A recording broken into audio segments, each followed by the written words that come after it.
Right, so I used to play a lot of video games when I was a kid. I'm still a kid now, you could say that, but I was what many of you would consider, and I even nowadays would consider a video game addict. Any kind of video game from Minecraft to CSGO to Call of Duty, the biggest one for me was Fortnite. I would grind day and night every single one of these video games. And I feel like a lot of young people 12 to about 18, they gravitate a lot towards video games, especially the introverted ones, because they don't enjoy hanging around with people that do not align with their visions, their goals, just what they want to achieve in life. Now, when I was 13, I had no idea that I was going to be doing what I am today. Now that I'm 18, but I just didn't enjoy going out talking about stupid shit that I knew wasn't actually going to take us anywhere in life, and the only reason as a result of that, I started gravitating more towards video games. I started being alone on my own, and I started to enjoy being alone. And I feel like a lot of young people gravitate towards video games because they don't feel themselves comfortable hanging around with people that they don't truly get along with. Yes, society might tell them that, hey, you have to have friends, you have to go out, and as a result, they do, but they don't truly enjoy it, which is why they tend to gravitate towards video games. And that was for sure the situation I was in. And then I went really hard at Fortnite. Fortnite, you probably have heard of it, very, very popular video game. And I looked back, this was like 3 years into my career, because I used to take it seriously, like compete in World Cup, compete for money. I've won like over $3,000, which for a 14-year-old, 15-year-old wasn't too bad. But I've spent over, I think it was 2,000 or 3,000 hours. I know it was 125 days that I have spent active on Fortnite. 125 days. And that's a lot of life, right? That's a lot of time. Looking back now, do I regret it?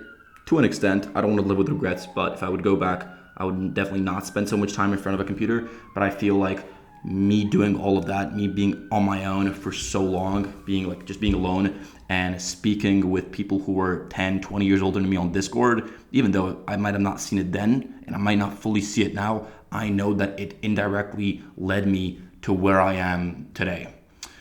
So that's the first point I wanted to get across, that gaming or overall gamers translate to a lot of success in life. A lot of the people that I see nowadays making a lot of money online, making hundreds of thousands of dollars every single month online, they were gamers. And the reason for that, I think, is because a lot of the aspects of gaming translate over to real life, and the people who played video games such as Minecraft, for example, the mechanics, I think, translate a lot over into real life. And if you treat life like a video game, I think every aspect of your life will improve.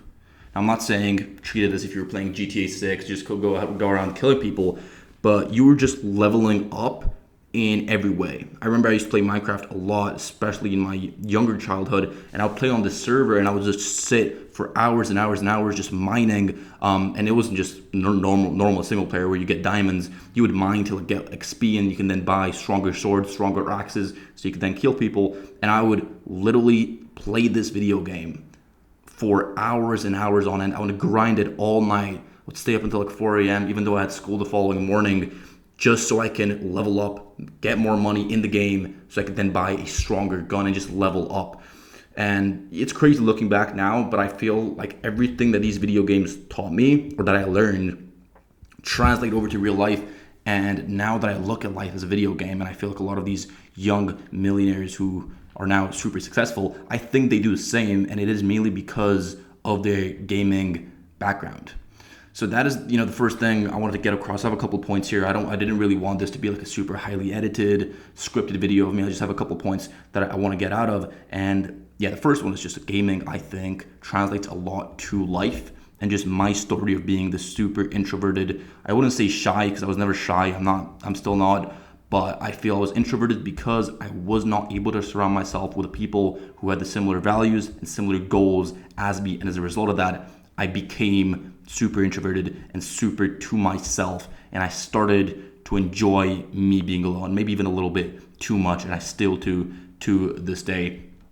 But the most important key takeaway from that is that treating life as if it was a video game is the biggest hack to life. As I said, don't treat it as if it was GTA 6 going around killing people, or GTA 5, but treat it as if everyone starts off at level zero. You all start off here. Every single man starts off at level zero, no matter if you're born into nobility, no matter if you're born to the son of a sheikh, or if you're born in Syria.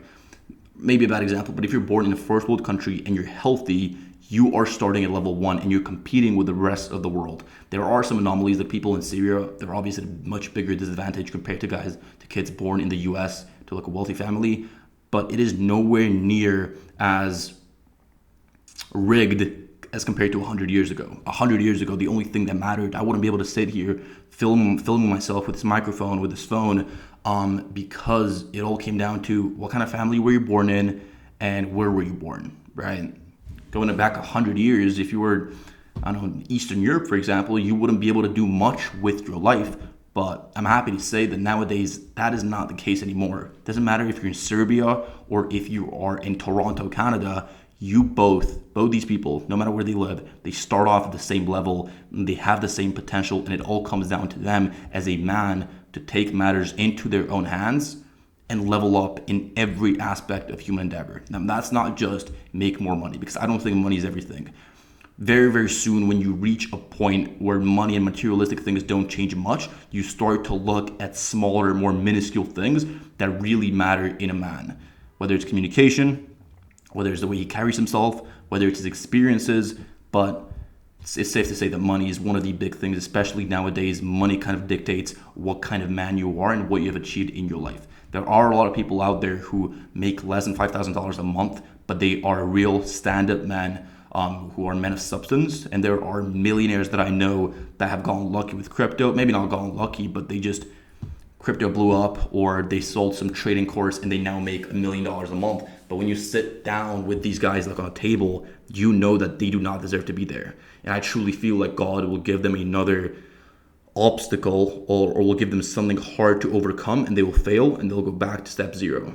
And that's the biggest thing for me, is just combining looking life as a video game, and then combining that with God being in charge of everything. Everything happening for a reason. I saw one of the other gurus, I think it was Hormozy, talking about this. Every time you wish for something, because everyone wishes to be patient, everyone wishes to be in great shape, everyone wishes to be really successful, or to be very caring, speak really well. And every time they wish for this, every time they pray, God, can I be more patient?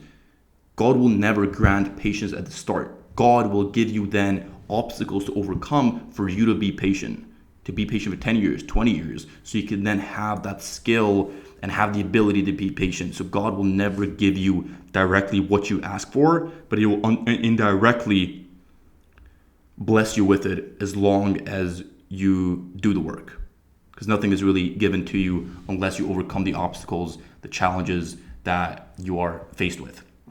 So that was the other point I wanted to get across, was that a lot of these big ballers that you might not even see because they are very introverted. They treat life like a video game. They're sitting in their garage making $2, $3, $4, $5 million a month, while the kids like me who are making 10, 20, 40, 50 grand a month, they are the ones on the yacht parties with the nice watches, with the bracelets, with the good girls, enjoying life. But I do feel, especially after being around a lot of these older people, like 30, 40, 60, 70 years old, that make billions, that have billions of dollars, there's one common theme throughout it, and it is always that materialistic things stop bringing you joy after a certain point. Some people reach that earlier than others.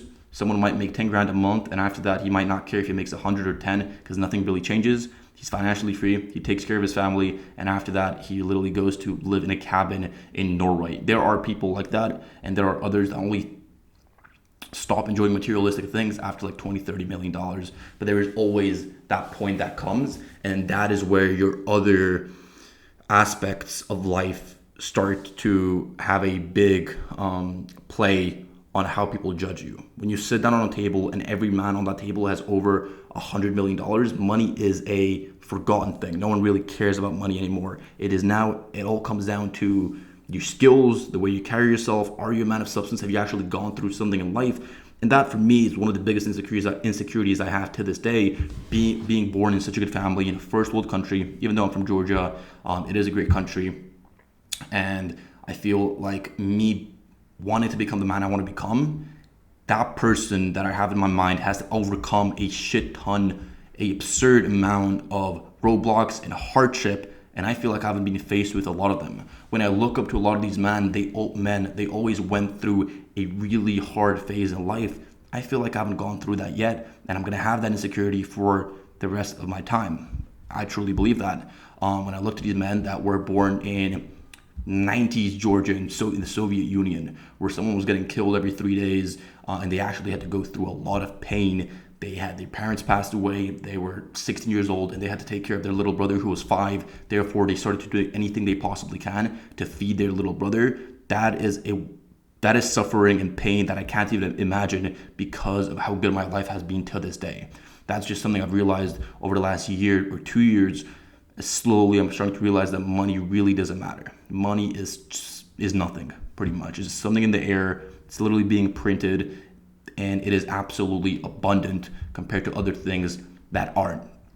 So that is the other point I wanted to get across. I'm not sure that a lot of you guys might resonate with this, because I come from a very, very good family, from a good country, and I'm always going to have that insecurity within me that I'm born with a golden spoon in my mouth.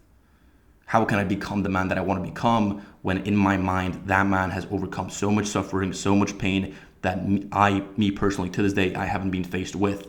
And I hope that God does bless me with those hardships and that suffering that I have to overcome.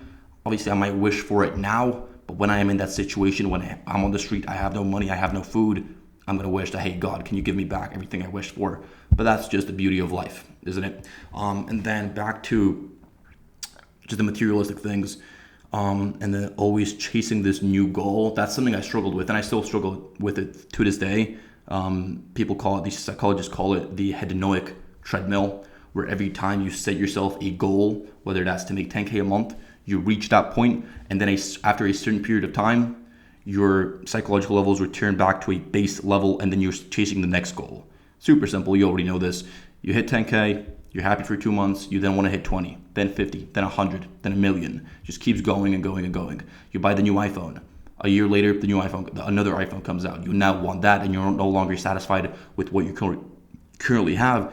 And it is a very, very hard thing to overcome that hedonic treadmill. So you stop setting these goals in your mind, and every time you achieve it, you're then chasing the next goal.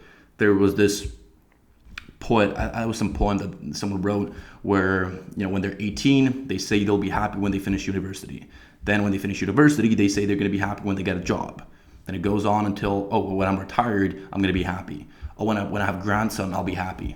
That person is then on his deathbed, looking back on life and talking about how much he regretted it. I don't know if it was a poem or there was like a documentary about it. I remember seeing something about it. But then back to the pain and suffering that I was talking about, that I feel a man is absolutely obliged to go through. If you want to become a man of substance, you can't just live through a life of ease. No man, I think Theodore Roosevelt said this, never throughout history has a man who lived a life of ease left a name worth remembering. If you haven't done anything in your life, you're not going to be remembered. If you want to do something that's worth being remembered, you have to go through a lot of hard, suffering, painstaking things. That's why I feel bad, or I empathize with a lot of these people that are born into super, super wealthy families, whether you're the son of a sheikh. It might look good. Like you might see these 20-year-old Arabs on, $50 million yachts with all the nice girls with $2 million watches, and you might envy it, be like, oh, I wish I was there, but I promise you, you do not wish to be there, because in my eyes, that is the biggest punishment God can give you. I'm calling it a punishment, but if I was a sheikh, I would probably work a mindset around it to not kill myself. And that's just literally me being upfront. I feel, especially when you're born, it's such a high level in life. Let's say everyone starts here, then these sons of sheikhs that have everything in their life sorted, they start up here, and there's not really many levels you can increase. So what's the point of life anymore? It is really hard for me to imagine. I want to sit down one day with one of these people that have thought a lot about this and figure out their perspective on life and what their goal is, because they work out different goals. For them, money is no longer what they're chasing.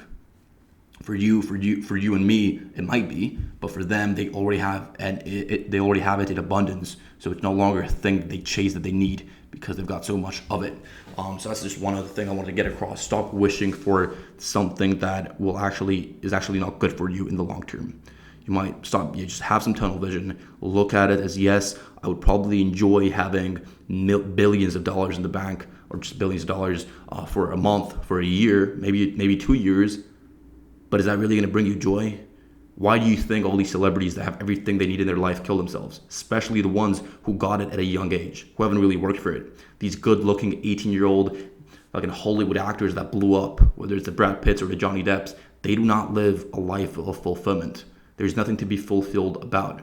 That's why they all turn to drugs and to short dopamine or to quick dopamine, because they're really not chasing for anything in life, because they feel they've accomplished everything at such a young age, which is exactly why you see so many 20, 25-year-old millionaires either kill themselves or turn to drugs, because there is no level that you can go higher in. That's a very, very scary thing, but I'm not there yet. I can't really speak much about it, but it is just one of the things that I worry about in the future. What you're going to do when I'm 21 and I've done everything I wanted to do in my life.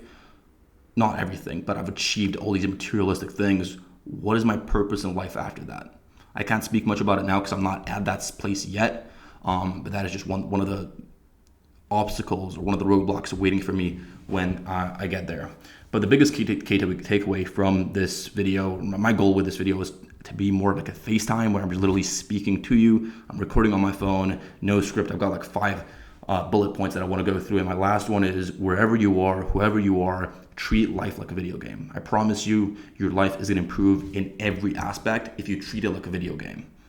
Level up in every realm of human endeavor as much as you can. You're a man, everything is in your hands. If you're healthy and you live in a somewhat decent country, if you live in the US, UK, Canada, you're already at a big advantage. But even if you live in Georgia, Bulgaria, Brazil, you have a lot to gain and way less to lose. So stop having these limiting beliefs that you cannot do this because you're young or because you live in this country. Everyone starts off at the same level. And it's all fair game. It comes down to you as a man. How badly do you really want it? And honestly, the big thing is just money for most of you. For me, I know it was when I was 14, 15. Like literally, the only thing I wanted to do was to make money, and the goal was always 10K a month when you're starting out with. And that was the goal for me. I tried out like over 10 different business models by the age of 15, and most of them failed. The drop shipping, the Forex, the trading, the affiliate marketing, all that failed. Then I came across SMA, tried that. That also didn't work out. Then I started my reverse agency, scaled it to 10K a month within 60 days at 16 years old. And in my eyes, the smartest path to making $10,000 a month in 2024 is a reverse agency or a reinvented agency. But the point of this video is not to sell you my way of making money online. There are hundreds of ways to make money online, and a lot of them work, some don't. But just choose one. Just forget the concept of time. Work really hard at it, and I promise you, you will achieve whatever your goal is. But hopefully you guys enjoyed this video. If you did, leave a comment below to let me know if you guys want more videos, more raw videos like this, where I'm just speaking to you like over a FaceTime call, just giving you my thoughts on life. If you guys have any questions, comment it down below and I'll try to get all of them answered.